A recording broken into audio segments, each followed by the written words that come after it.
जय मसीह की। प्रभु यीशु मसीह के सामर्थ्य नाम में आपका स्वागत करते हैं और आपको परमेश्वर यीशु मसीह के नाम से आशीषित करते हैं। आइए हम प्रियो आज प्रभु यीशु मसीह के वचन को सुनेंगे, समझेंगे और आगे बढ़ेंगे। प्रभु के वचन की सुनने के पहले हम प्रार्थना करेंगे। प्रभु यीशु अपने वचन के अनुसार बोलिए और बातचीत कीजिए ताकि आपको महिमा मिले। यीशु के नाम से प्रार्थना करते हैं। मेरे प्रियो, आज के दिन के लिए, आज के मनन के लिए एक छोटा सा पाठ निकालेंगे पवित्र शास्त्र का। मत्ती रचित सुसमाचार उसका अध्याय 7 उसका 13 आयत कहता है, सकेत फाटक में प्रवेश करो। हालेलुया। सकेत फाटक में प्रवेश करो, क्योंकि चौड़ा है वो फाटक और सरल है वो मार्ग जो विनाश को पहुंचाता है। यहाँ पे कहता है कौन सा फाटक में प्रवेश करने के लिए परमेश्वर कहता है, छोटा सकरा एकदम। प्रभु का वचन कहता है कि सकेत फाटक में प्रवेश करो, क्योंकि चौड़ा है वो फाटक और सरल है वो मार्ग जो विनाश को पहुंचाता है। जैसा हम बोलते हैं जिधर दम उधर, हम जिधर ज्यादा भीड़ रहती उधर ही लोग ज्यादा जाने की कोशिश करते हैं। मेरे प्यारों, एक वचन को देखते हैं, जैसे नीति वचन उसका 17 अध्याय उसका 19, जो झगड़े रगड़े से प्रीति रखता है वो अपराध करने से प्रीति रखता है, और जो अपने फाटक को बड़ा करता है वो अपने विनाश के लिए यत्न करता है। बहुत सुंदर कहता है, जो झगड़े रगड़े से प्रीति रखता है, मतलब बुराई से, झगड़े रगड़े से, और वो अपराध करने से प्रीति रखता है। अपराध अच्छा लगता है उसको, जो कुछ भी करो, भला करो बुरा करो, उसको क्या लगता है, मैं ठीक कर रहा हूँ, जो कर रहा हूँ मैं ठीक कर रहा हूँ, मैं राजा हूँ, मैं सब कुछ हूँ, मैं सब कुछ कर सकता हूँ। इसलिए प्रभु का वचन कहता है यहाँ पे आगे में कि और जो अपने फाटक को बड़ा करता है वो विनाश के लिए यत्न करता है। अपने आप, अपने लिए राज्य बनाना, अपने लिए रास्ता बनाना, अपने लिए। लेकिन इस रास्ता, हमारा रास्ता हमें कहीं और लेकर जाएगा। हो सकता है कि आपके पास बहुत सारा धन आ गया, आपने बल से, बुद्धि से, आपने पैसा किया, आप धनवान बने, परमेश्वर का धन्यवाद। और हम चाहते भी कि आप बुद्धिमान भी बने, धनवान भी बने, परंतु जिस मार्ग में आप चल रहे हो उसमें आप धन कमा सकते हो, स्वर्ग नहीं कमा सकते। उसमें आप स्वर्ग का राज्य खरीद नहीं सकते। सोना चांदी हीरा मोती बंगला गाड़ी सब कुछ खरीद सकते, एक चीज को नहीं खरीद सकते, वो स्वर्ग। और स्वर्ग के परमेश्वर को भी नहीं खरीद सकते। वो हमको, आपको परमेश्वर का वचन कहता है सकेत फाटक में प्रवेश करो। मतलब परमेश्वर के जब पीछे चलेंगे तो परमेश्वर के पीछे चलने के लिए क्या करना है हमको, झूठ का सहारा नहीं लेना, बुराई का सहारा नहीं लेना, बुराई से अलग रहना। और कहता है क्योंकि चौड़ा है वो फाटक और सरल है वो मार्ग जो विनाश को पहुंचता है। जो दिखता है, जो अपराध है, बुराई है, अरे यार वो तो कर रहा है, वो तो गलत कर रहा है और हम भी करेंगे, ऐसे काफी सारे लोग दिखेंगे। और भले भी काम करते, बुरे भी काम करते। ऐसा नहीं कि भले काम करने वाले स्वर्ग में जाएंगे और ऐसा नहीं बुरे काम करने वाले आ जाएंगे। तो ये कहने का मतलब, प्रभु का वचन कहता है कि चौड़ा है वो फाटक और सरल है वो मार्ग जो विनाश है, और बहुत से हैं जो उसमें प्रवेश करते हैं। कितने लोग जा रहे स्वर्ग और कितने जा रहे नरक? क्यों? कितने चौड़े मार्ग में जा रहे? बहुत सारे। और सकरे मार्ग में आपको जाना भी है, अगर गली से जाना है तो कैसे जाओगे, और चौड़े मार्ग से जाना है तो बिंदा जाओगे। अरे वाह, चौड़ा मार्ग है ना। चौड़े मार्ग में जितना सकरे मार्ग में एक्सीडेंट नहीं होते उतना चौड़े मार्ग में एक्सीडेंट होते हैं, आपने देखे होंगे। हालेलुया। तो यहाँ पे परमेश्वर कहता है, परमेश्वर का वचन, सकेत फाटक में प्रवेश करो। और वो फाटक का क्या नाम है? उस फाटक का नाम है यश। उस फाटक, वो फाटक जो दरवाजा है वो और कोई नहीं है। यीशु मसीह कहता है मैं द्वार हूं, जो मेरे द्वारा प्रवेश करेगा वो भीतर बाहर आया जाया करेगा। और मुझे भी, आपको भी परमेश्वर कहता है कि सकेत फाटक में प्रवेश करो। और कहता है 14 है, क्योंकि सकेत है वो फाटक और कठिन है वो मार्ग जो जीवन को पहुंचता। देखिए, सकेत फाटक और कठिन है वो मार्ग। सकेत फाटक है लेकिन मार्ग कठिन है। यीशु मसीह के पीछे चलने के पीछे बहुत सारी रुकावटें आती।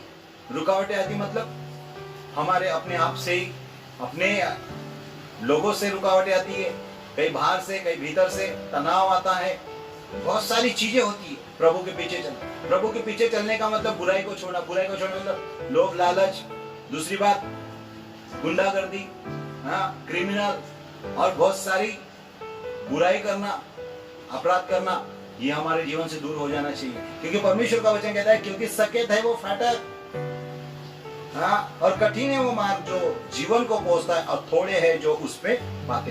क्या झूठ बोलने वाले आ जाएंगे, टोने टोटके करने वाले आ जाएंगे, बुराई करने वाले जाएंगे, झगड़ा करने वाले जाएंगे, कूटनीति करने वाले जाएंगे, घुसखोर, लोभी, लालची, ऐसे लोग जाएंगे क्या मेरे प्यारो? चाहे आप हो या मैं हूं, परमेश्वर का वचन कहता है थोड़े हैं जो उसमें प्रवेश करते, थोड़े। आइए देखें हम लोग कौन नहीं जाएगा वो सकेत फाटक में। एक वचन को पढ़ते हैं, गलतियों की पुस्तक और अध्याय 5, और मैं आपके सामने रखता हूं 19 वचन से, ध्यान से सुनिएगा। शारीरिक व्यक्ति वो सकेत फाटक में प्रवेश नहीं कर सकता, और उसके बारे में कहता है शरीर के काम तो प्रकट है। ध्यान से सुनिएगा, जो शरीर के काम प्रकट है, क्या क्या होता? अर्थात व्यभिचार, कोना, बैर और झगड़ा, ईर्ष्या, क्रोध, फूट, विरोध, फूट, विधर्म और ढा, मतवालापन, लीला, क्रीड़ा और इनके जैसे और काम है। इनके विषय में मैं तुमसे पहले से कह देता हूँ, जैसा पहले कह भी चुका हूँ, ऐसे ऐसे काम करने वाले परमेश्वर के राज्य के वारिस नहीं होंगे। ध्यान से सुनिएगा, अगर सकेत फाटक में प्रवेश करना है आपको, मुझे, तो क्या नहीं करना है? ये जो शरीर के काम है वो नहीं करना है। शरीर के काम, झूठ बोलना, घूसखोरी लेना, दूसरे के बारे में प्लान बनाना, दूसरे के बारे में आतंकवाद, नक्सलाइट, ये क्या है? ये कहां से आएगा? ये कहां से आया? परमेश्वर की ओर से होगा? किसी मनुष्य को मार दो, ये परमेश्वर की ओर से? बिल्कुल नहीं है, क्योंकि ये शरीर के काम है। शरीर क्या करता? घमंड करता, गर्व करता, वो मेरे आगे बढ़ा क्या, चलो मैं उसको पीछे खींच, ये शरीर के काम। लेकिन यहाँ परमेश्वर का वचन कहता है सकेत फाटक में प्रवेश करो। जब आप सकेत फाटक, मतलब आप जब एक छोटे मार्ग से चलोगे तो सुरक्षित चलोगे, सावधानी से चलोगे, ताकि आपको भी, आप हमेशा भले मार्ग में चलने की कोशिश करोगे, और भला मार्ग कैसे मिलेगा? सच्चाई हो जाए। इसलिए परमेश्वर का वचन एक जगह कहता है, एक व्यक्ति के बारे में बहुत सुंदर लिखा है, सकेत फाटक में कौन प्रवेश कर सकता है, हम देखेंगे। अब हमने देखा कि शारीरिक व्यक्ति, शरीर के काम तो प्रकट है, और ऐसे ऐसे काम करने वाले परमेश्वर के राज्य में प्रवेश नहीं कर सकते, मतलब परमेश्वर के सकेत फाटक में प्रवेश नहीं कर सकते। और यहाँ पे लिखा है लूका रचित सुसमाचार उसका 13 अध्याय, उस समय कुछ लोग आ पहुंचे और उससे उन गलीली की चर्चा करने लगे जिनका लहू पिलातुस ने उन्हीं के बलिदानों के साथ मिलाया था। यह सुन उसने उनसे उत्तर में यह कहा, क्या तुम समझते हो कि ये गलीली और सब गलीलियों से अधिक पापी थे कि उन पर ऐसी विपत्ति आ पड़ी? मैं तुमसे कहता हूं कि नहीं, परंतु यदि तुम मन न फिराओगे तो तुम सब भी इस रीति से नष्ट होगे। या क्या तुम समझते हो कि वे 18 जन जिन पर शिलो का कुंड घुमट गिरा, वे दबकर मर गए, यरूशलेम के और सब रहने वालों से अधिक अपराधी थे? मैं तुमसे कहता हूं कि नहीं, परंतु यदि तुम मन न फिराओगे तो तुम सब इसी रीति से नष्ट होंगे। हालेलुया। सकेत प्रवेश में फाटक करना कितना जरूरी है, क्योंकि हमको ये शरीर सकेत फाटक में प्रवेश करने से रोकता है। चौड़ा है वो, प्रभु का वचन कहता है मत्ती का 7:13 में कि क्योंकि चौड़ा है वो फाटक और सरल है वो मार्ग जो विनाश को पहुंचता। शरीर के काम, लालसा, बुरी बातें, ये हमको कहां पहुंचाती है? विनाश की ओर लेकर चलती है, विनाश की ओर लेकर जाती है, चौड़े फाटक की ओर लेकर जाती है।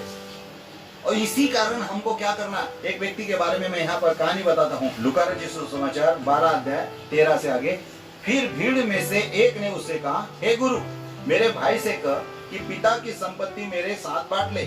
उसने उससे कहा, हे मनुष्य, किसने मुझे तुम्हारा न्यायी या बांटने वाला नियुक्त किया? ध्यान से सुनिएगा। एक भाई क्या कर रहा है? भाई से अपना संपत्ति का क्या मांग रहा है? हिस्सा मांग रहा। यीशु मसीह से पूछ रहा, और यीशु मसीह को कर रहा है कि मैं, मुझे क्या कर, मेरे भाई से हिस्सा मंगवा दे। और यीशु मसीह क्या कहता है? मैं कौन होता हूँ? मैं कौन होता हूँ तुम्हारा न्यायी और बांटने वाला और नियुक्त किया? 15 वचन कहता है, और उसने उनसे कहा, चौकस रहो, हर प्रकार के लोभ से अपने आप को बचाए रखो, क्योंकि किसी का जीवन उसकी संपत्ति की बहुतायत से नहीं होता। बहुत सुंदर लिखा है। 15 वचन को मैं फिर से पढ़ना चाहूंगा। और उसने उससे कहा, उसने उनसे कहा, चौकस रहो और हर प्रकार के लोभ से, हर प्रकार का लोभ काय में आता है? शरीर प्राण आत्मा, शरीर प्राण में आता है। हाँ, शरीर के अभिलाषा, आंखों के अभिलाषा, जीविका का घमंड में आता है ये सारी चीजें। हर प्रकार का लोभ से अपने आप को बचाए रखो, क्योंकि किसी का जीवन उसकी संपत्ति के बहुतायत से नहीं होता। संपत्ति से जीवन नहीं होता मेरे प्यारों। जरूरतें पूरी होती, धन दौलत से क्या होती है? पैसे से क्या होती है? आवश्यकता, जरूरतें पूरी होती। और उसने कहा 16 आयत में, उसने उससे एक दृष्टांत का, ध्यान से सुनेगा, यीशु मसीह अपने, वो जो व्यक्ति आया था कि मेरा क्या कर दे तू, न्याय चुका दे, या मुझे जो धन संपत्ति मेरे भाई से हिस्सा मांगे मुझे दे, वो एक दृष्टांत बता। दृष्टांत सुनिए, बहुत सुंदर है। प्रभु का वचन कहता है 12 अध्याय लूका उसका 16 से, उसने उनसे एक दृष्टांत का, किसी धनवान की भूमि में बड़ी उपज हुई। तब वह अपने मन में विचार करने लगा, मैं क्या करूं, क्योंकि मेरे यहाँ जगह नहीं जहाँ अपनी उपज इत्यादि रखूं। ध्यान से सुनिए, इतनी उपज हुई कि वो, उसने क्या करना चाहिए? बेचना चाहिए था, लेकिन उसने लोभ और लालच के कारण क्या किया? उसने धन संपत्ति को बेचा नहीं, परंतु उसने, और आगे कहता है मैं क्या करूं, क्योंकि मेरे यहाँ जगह नहीं है जहां अपनी उपज इत्यादि रखूं। परंतु प्रभु का वचन कहता है, और उसने कहा मैं ये करूंगा। कौन बोलता है? जिसकी बहुत ज्यादा क्या हो गई, उपज निकली, खेती बहुत फसल हो गई, और खेती में फसल होने के कारण उसके पास जगह तो नहीं थी, बेचना चाहिए, है ना, लेकिन उसने नहीं बेचा। उसने क्या किया? मैं अपनी बखारियां तोड़कर उनसे बड़ी बनाऊंगा। मतलब जिस स्थान में अनाज रखता था वो छोटी गिर रही थी, इस कारण उसने क्या किया? उसको चौड़ा किया। जहां पर अनाज रखता है उस स्थान को उसने और चौड़ा बनाया, और उसमें अनाज रखने की कोशिश किया, और रखा भी, और वहां अपना सब अन्न संपत्ति रखूंगा। हाँ, जो अगर छोटा ड्रम है, छोटा ड्रम नहीं, बड़ा ड्रम लेकर आया, और वहां पे क्या किया उसने? तो धन संपत्ति को, मतलब फसल को और रखा, जमा किया, और क्या हुआ मालूम है? और क्या कहता है वो? और अपने प्राण से कहूंगा कि प्राण, तेरे पास बहुत वर्षों के लिए बहुत संपत्ति रखी है, चैन कर खा पी सुख से रहे। परंतु परमेश्वर ने उसे कहा, ध्यान से सुनेगा, वो उसने क्या किया? उसने कहा अब अपने पास ना बहुत फसल है यार, बहुत धन संपत्ति है, बहुत पैसे पानी है, कुछ नहीं, अकाल आने दो, कुछ भी बुरी बातें आने दो, फसल पके ना पके, कुछ भी हो जाए, मेरे पास तो क्या है? धन संपत्ति भी है, फसल भी है, सब कुछ है मेरे पास। वो अपने प्राण से क्या कहता है? हे प्राण, हाँ, तेरे पास बहुत वर्षों के लिए क्या है? बहुत संपत्ति रखी है, चैन कर खा पी और सुख से रहे। चैन, आप चैन से है क्या? सुखी भी है क्या? खा भी पी भी रहे अच्छे से, फिर आप धोखे में हैं। परमेश्वर मेरे बारे में और आपके बारे में क्या कहता है? परंतु परमेश्वर ने उससे कहा, हे मूर्ख, ओहो, क्या बोलता है? जो आज चैन से सब चल रहा है, सब ठीक है भैया, सब ठीक है, आज वो कह रहे हैं, परंतु परमेश्वर ने उसे कहा, हे मूर्ख, इसी रात तेरा प्राण तुझसे ले लिया जाएगा, तो जो कुछ तूने इकट्ठा किया वो किसका होगा? ऐसा ही वो मनुष्य भी है जो अपने लिए धन बटोरता है, परंतु परमेश्वर की दृष्टि में धनी नहीं है। हालेलुया। मनुष्य की दृष्टि में आप भले काम जरूर कर रहा होगा, कोई भी इंसान मनुष्य की दृष्टि में भला बन रहा, लेकिन परमेश्वर की दृष्टि में भला है क्या? भले व्यक्ति स्वर्ग में नहीं जाएंगे, ध्यान में रखना का, भले व्यक्ति स्वर्ग में नहीं जाएंगे, भलाई के कारण स्वर्ग नहीं मिलता। वो कैसे मिलता है? एक वचन को मैं आपके सामने रखता हूं, इफिसियों की पत्री अध्याय 2 और उसका 8 है, क्योंकि विश्वास के द्वारा, ध्यान से सुने, विश्वास के द्वारा ही से तुम्हारा उद्धार हुआ है, और यह तुम्हारी ओर से नहीं वरन परमेश्वर का दान है, और यह न कर्मों के कारण, ऐसा ना हो कि कोई घमंड करे, क्योंकि हम उसके बनाए हुए हैं। हाँ, तो परमेश्वर ने हमको बनाया, हमको स्वर्ग, हमको सफेद फाटक में प्रवेश करना है, तो हम अपने बल से, बुद्धि से, अपने धन से, अपने शरीर से, ना तो बल से ना तो बुद्धि से, परंतु परमेश्वर की आत्मा के द्वारा, परमेश्वर के अनुग्रह के द्वारा स्वर्ग मिलता है। परमेश्वर के अनुग्रह के द्वारा परमेश्वर आपको मुझे मिलता है। परमेश्वर के राज्य में जाने के लिए यीशु मसीह ने कहा, हाँ, यीशु ने कहा मैं मार्ग हूं, और उसका फाटक ऐश का, उसकी शर्पणा का नाम क्या है? उद्धार, जैसा पुराने नियम में लिखा है। तो आज हमको सफेद फाटक में प्रवेश करना है। तो सफेद फाटक में प्रवेश करने के लिए क्या रुकावट है? जो मैंने बता दिया, शरीर के काम है, दूसरा है संपत्ति, तीसरी कौन सी चीज रोकती है? ध्यान से सुनेगा। मत्ती रचित सुसमाचार अध्याय 6:19 अपने लिए पृथ्वी पर धन इकट्ठा न करो, जहाँ कीड़ा और काई बिगाड़ते, जहाँ चोर सेंध लगाते और चुराते, परंतु अपने लिए स्वर्ग में धन इकट्ठा करो, जहाँ न तो कीड़ा और ना ही काई बिगाड़ते, जहाँ चोर न सेंध लगाते न चुराते, क्योंकि जहाँ तेरा धन है वहां तेरा मन भी लगा रहेगा। हालेलुया। तो पहली बात, हमको शरीर स्वर्ग में जाने से रोकता है। दूसरा, धन हमको स्वर्ग जाने से रोकता है। मतलब सकेत फाटक में प्रवेश करने के लिए कौन रोकते? दो चीज, एक शरीर का काम और एक दूसरा धन संपत्ति। परंतु और एक चीज यहाँ पे रखता हूं मैं आपके लिए, मत्ती रचित सुसमाचार उसका 24 आयत को, कोई मनुष्य दो स्वामी की सेवा नहीं कर सकता। शरीर की सेवा, परमेश्वर की सेवा नहीं। कोई व्यक्ति परमेश्वर की सेवा, धन की सेवा नहीं कर सकता।